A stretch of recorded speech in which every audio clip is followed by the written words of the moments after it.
Alrighty, we're back. Welcome back, guys. Level Up Podcast. Level Up Podcast.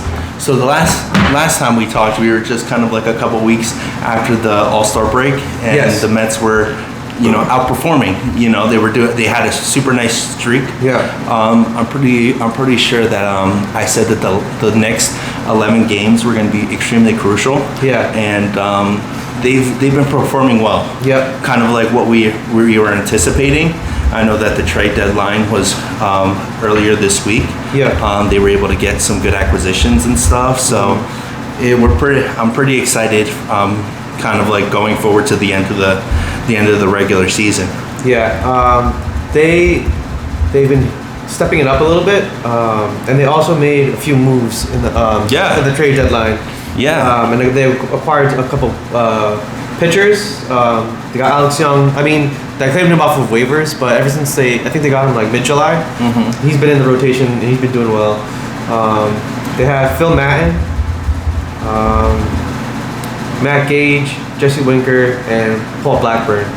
Yeah. And I feel like with Jesse Winker, he's been kind of like that antagonist with the Mets. You know what I mean? If it was with the Nationals or with the Cincinnati Reds or something, he was always there like a Mets killer, always getting those crucial bats. So it's gonna be nice to see it as a protagonist now, trying to help the team out. But I've always thought that the Mets had a good starting 11, starting 9.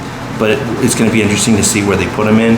I know that Nimmo is injured currently. I think he's like day to day right now, so he's probably going to be batting in the top of the line, the batting order. But Francisco Alvarez, also a very crucial component to the team, but he's not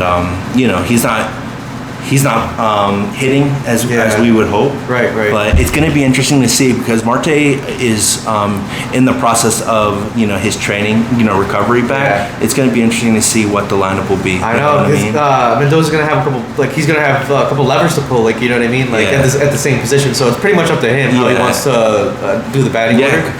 Exactly, because McNeil is starting to feel a little bit like his old self. Yep. And Francisco Lindor has been, playing super well. Yeah.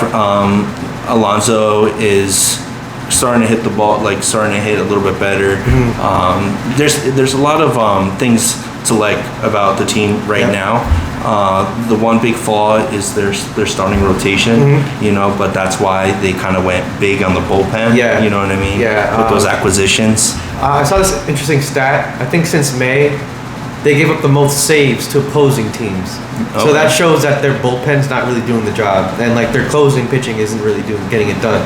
So hopefully these acquisitions that they got can help relieve it. I don't know if you saw, but they released the Diekman, yeah.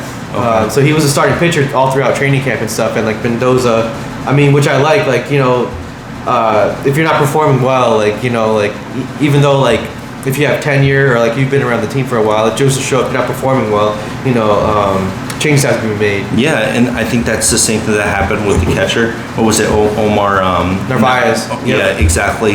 When he wasn't performing, it's either you step up or we'll replace you with somebody else. Yeah. And, that kind of worked in their favor. Yeah. Mendoza, he's been coaching pretty good. Yeah.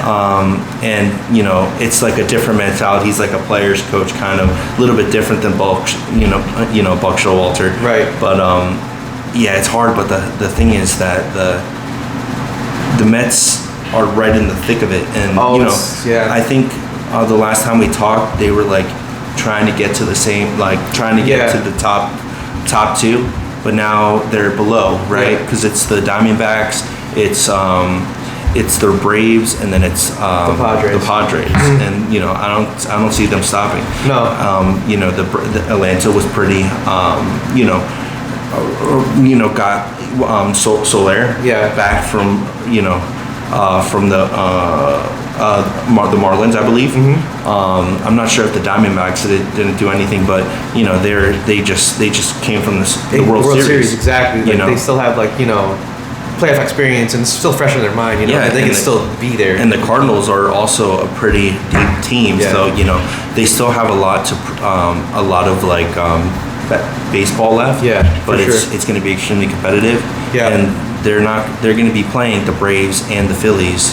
So it's like they're not going to be like easy matchups. No. And they're going to have to definitely take advantage of the series against the hurt Angels, right? With no Trout for a while. Yep. They got to win the games that they have to win.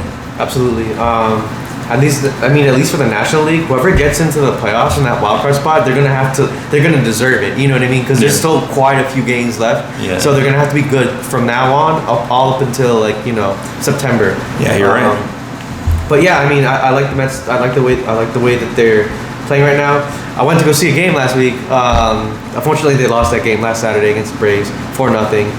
But they end up splitting the series, which I'm happy about. Yeah. Which is fine. But I like the way that they're playing right now. They'll be taking on the Angels tonight, the first game of the series. So I can't wait for that. And we'll be riding with them. From now until the rest of the season, we'll keeping you guys updated. But they look good. Just gotta keep rooting for them. Yeah, absolutely. I think what they have to do is, I think they're on pace to be like if they're on the same kind of trajectory a little bit, they'll be like in the high 80s. But I think like from the beginning of the season, we said how many games? We said it had to be mid 90s. Yes. Yeah. You know what I mean? Because the Braves are always going to be that team that always going to push forward to the end, and the Phillies are just are playing good. They're kind of starting to go down a little bit. Yeah. But they have superstars on their team, so you can't just expect them to continue to not play good. They're gonna ramp it up, especially towards the closer to October. Yeah, absolutely. Shout out to the Yankees, like the same town. Yeah, thank you Yankees for being the Phillies. You know what I mean? Thanks. The Chisholm is looking like the player that he was a couple years ago. I love that move so much for them. Like it's crazy. Like I think that they're gonna. I think that's so. I didn't expect that at all. Well, it's gonna change the lineup. Hopefully, when John Carlos comes back, because and then you're gonna have you can have Chisholm at the 1.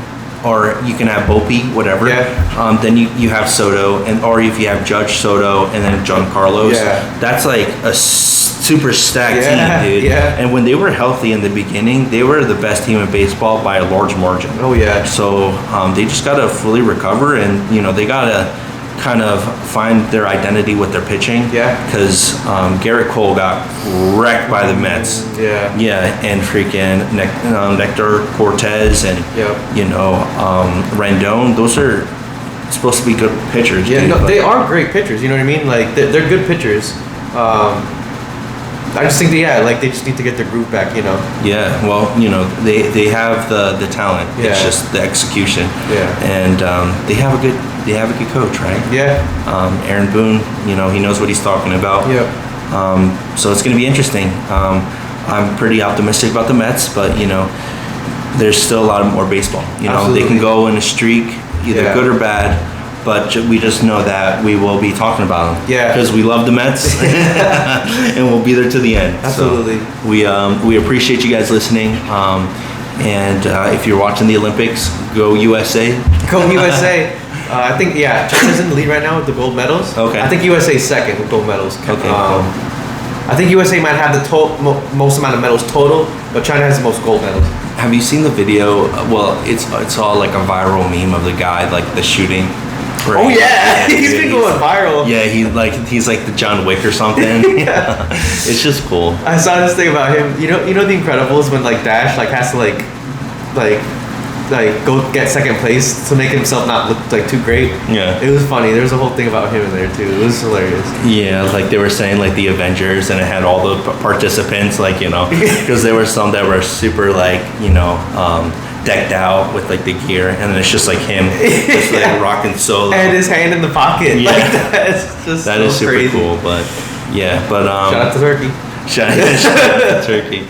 Well, we wish you guys well. Yep. Just give us a like, but message us if you have any questions, and we're super excited about mandatory trainings coming back to football. Football's around the corner. Yep. Preseason is close. Yeah, I mean, Aaron Rodgers is back in the camp. The first game already happened. It was the Hall of Fame game with Houston and Chicago. Wait, didn't that like get postponed or something? I think it just ended because of the rain or whatever. Oh, okay. But it's preseason. Well, yeah, but it's around the corner. Super excited. You know, our fantasy predictions are coming out soon. Yeah. We were pretty good last year. We did a really good job. So we're trying to keep it. We're gonna build off of last year, like you know what I mean. And we're just gonna keep trying to keep improving with gauging how like players are gonna do for fantasy football. But that's all coming. So thank you guys. Well, have a good one.